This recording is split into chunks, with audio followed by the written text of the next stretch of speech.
আসসালামু আলাইকুম বন্ধুরা, আবারও চলে এসেছি নতুন একটা ভিডিও নিয়ে। মেয়েদের জীবনটা কেমন চারা গাছের মতন, তাই না? ছোট থেকে এক জায়গায় বড় হয়ে আবার আরেক জায়গায় চলে যাওয়া। যেরকম ছোট চারা গাছ যখন থাকে তখন এক জায়গায় থাকে, আবার যখন বড় হয় তাকে উপড়ে ফেলে অন্য জায়গায় নিয়ে যাওয়া হয়। ঠিক তেমনই কি, তাই বললাম তো? তো কিছু করার নেই, এটাই জীবন। আমাদের মা, কাকিমা, জেঠিমা, মাসিমা সবাই এইভাবেই মানিয়ে নিয়ে এসেছে। তো আমরাও এইভাবেই চলছি, জীবন চালিয়ে যেতে হবে।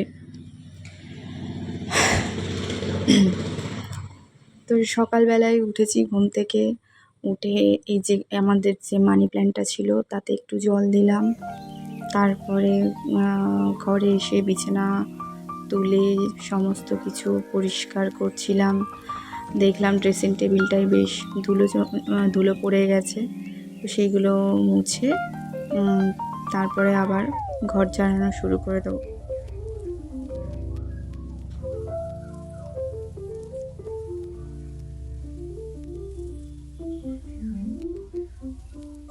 আমি ওপরে বারান্দা ঝাড় দিচ্ছি আর নিচে থেকে শুনতে পাচ্ছি যে রিশান নাকি বলছে যে চা মাম্মাম, চা মাম্মাম, তার মানে আমি গিয়ে চা করব। তো আমি এখন সব কিছু পরিষ্কার করে নিচে চলে গেছি। আর রিশান ওর দাদুর সাথে একটু বেরু করতে গিয়েছে, তো আমি সেই ফাঁকে রুটি করেছি আর আজকে সয়াবিন দিয়ে আলুর তরকারি করেছি। তারপর রিশানের বাড়ি এলে ওকে প্রথমে পানি খেতে দিয়েছি, তারপরে ওর ব্রেকফাস্টটা আমি করিয়ে নিয়েছি।